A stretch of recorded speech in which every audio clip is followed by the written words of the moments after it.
Hi, everybody. Welcome back to XL 10 Minute Leaders Live. My name is Graham Brown. Now, all the while, we've been talking about success, achievement, and leadership. We have to pay particular attention to mental wellness and to those overachievers out there who need to find some kind of balance in their professional and personal life, particularly now with the kind of pressures we're all facing. So to help us do that and explore that area, I'm inviting into the studio today an author and executive coach all the way from Chicago, Terry McDougall. Terry, welcome to the show. Graham, thanks for having me. It's great to have you here. We've got 10 minutes together. We're going to talk about, well, everything that we just talked about now: overachievement, being an executive, corporate leader, a lot of pressure, and particularly these days as well. So 10 minutes together. Terry, are you ready? I'm ready. Let's jump in. Let's do it. Let's start at the top. So 10 minutes with Terry starts now. What's on your business card, Terry? It says I am an executive coach. What does an executive coach do? An executive coach helps people tap into their full potential. And my personal mission is really to help people. I tend to work with people that are already successful, but often not satisfied, which means that they're paying a much higher price for their professional success than is actually necessary. So my personal mission is to help them expand that overlap between their professional success and their personal happiness so that there's balance and that what they're doing is actually sustainable for themselves as human beings. Is this something that you've experienced yourself and hence the reason why you're doing this now? What was your personal history with this?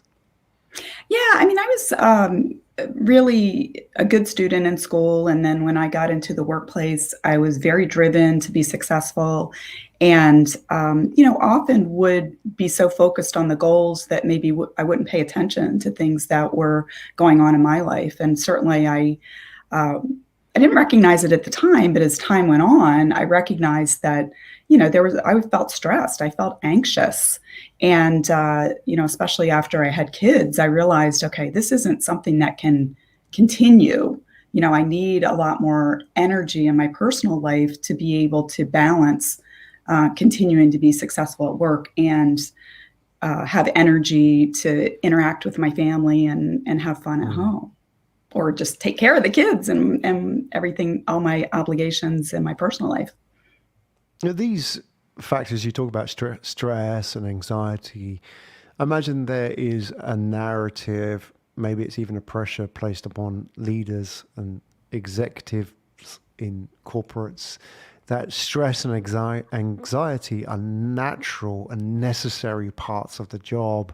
And Sure. maybe even we feed off them. We talk about, Oh my yeah, gosh. I Yes. enjoy the stress. I enjoy that Yeah. living on the edge a It's, little bit. Is that a healthy mindset yeah. to have? Are you saying, is it a healthy mindset to have? I think that certainly some challenge, some pressure, it's just part of the job.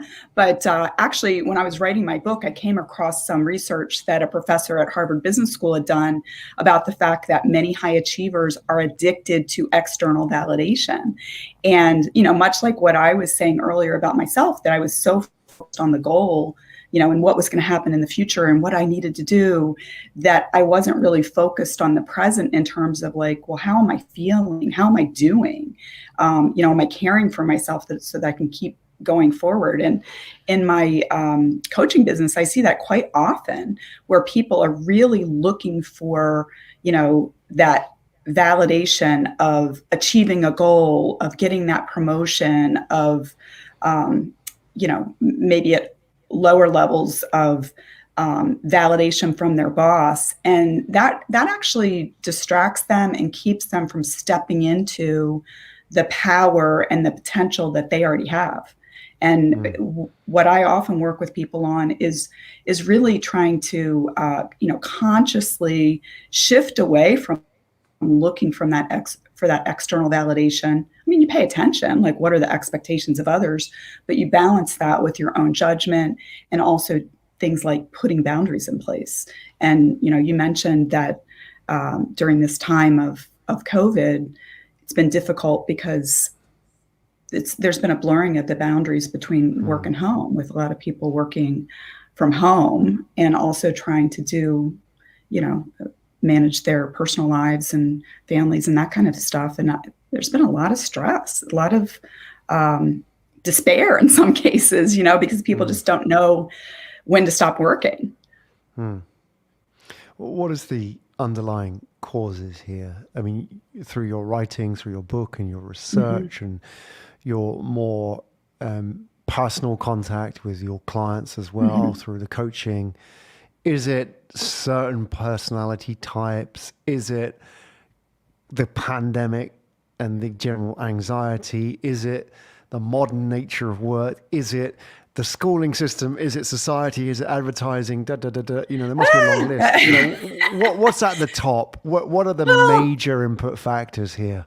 I mean, at the heart of it is just, I think the personality types of people who are driven and who are attracted to these very high pressure type, high pressure. What do they say? No pain, no gain. A lot of people that buy into that, okay, I really want whatever that goal is, whether it's, I want to make it to the C-suite, I want to make a certain amount of money, like all of the external trappings. And the transition that needs to take place is that internalization of whether they believe they're doing a good job or not. I've worked with a lot of people that, in some cases have been kind of exploited by, unscrupulous supervisors or whatever, because they recognize that when they say jump, that person's going to say how high, that they're not going to stop and be like, I can't work 24/7, or, what, today I have to leave early for my kid's soccer match. Or, I'm going to put a line in sand in terms of how many hours I'm going to work a week. I'm not saying that like people should give up on their ambitions, but I think that when they shift the mindset to recognize that you're good enough as you are, you don't need to prove yourself. If you've been successful up to this point, you've got what it takes. You might need to approach how you work differently. And that's actually one of the things I work with people on a lot, is rather than, giving into that compulsion that's gotten them to where they are today, which is go, go, go, go, go. Like when somebody says jump, say how high. But if they're faced with a situation, they're not getting the outcomes that they like, instead of pushing forward and working harder and doing more, to actually step back and examine the situation and look for how they can get the same or more impact out of less personal investment of time and energy. And, I call it looking for the leverage points. Like, how can you do this differently to get a similar or better outcome? And, a lot of times people feel the pressure so much that they don't do that. They just keep doing, more of what they've done in the past, which, what do they say? The definition of insanity is doing the same thing over and over and expecting a different result. Exactly. I imagine a lot of people are in that right now. If you were to, let's say you were to take in a new client and they're exhibiting all the kind of behaviors and saying this, the very sort of common, issues that they're facing, that you would say, okay, this is a prime example of somebody that is experiencing burnout, stress, anxiety, etc. Yeah. Let's say we've only got 2 minutes to work with them, and just really focus on the sweet spot. What do you feel after hearing them out, that really where those leverage points are? What would you say were the most common quick fixes? I know this isn't a quick fix situation, but just so you can kind of reel off in 2 minutes, something that can really impact them. Well, I think that one of the most common things that I see is that people, when they're in a position of management or leadership, that they rely far too much on their own talents and skills. and they don't spend enough time developing and trusting and delegating to the people under them. And I think that it comes out of self-preservation, that they know that they can rely on themselves. They know what the outcome will be if they do it. But to rise in leadership, you have to learn to develop people.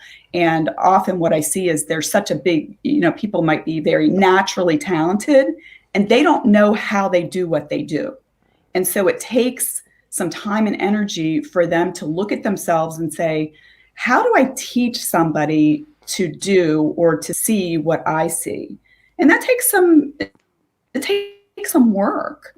And when people are naturally talented, I always say, like, you can't read the label from inside the bottle, because they're just walking around being themselves and they don't know what makes them unique. They don't know how to tell somebody, how to look at a situation and judge it, or to break down something that they can just do very automatically into small parts that they can teach. But in order to rise and to get that leverage, it's a really important thing to be able to do.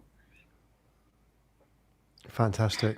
It's great advice as well. I'm sure people want to find out more. Terry McDougall, everybody, where do we go if you want to find out more about your writing, your books, and your work? Yeah, people can reach out to me through my website at terrybmcdougall.com or on LinkedIn, and my handle is Terry B. McDougall. I also have a book that I wrote called Winning the Game of Work, Career Happiness and Success on Your Own Terms, and that is available on Amazon worldwide. Terry, a privilege. Thank you for joining us on Excel 10 Minute Leaders Live today. Thanks for having me, Graham. It was fun.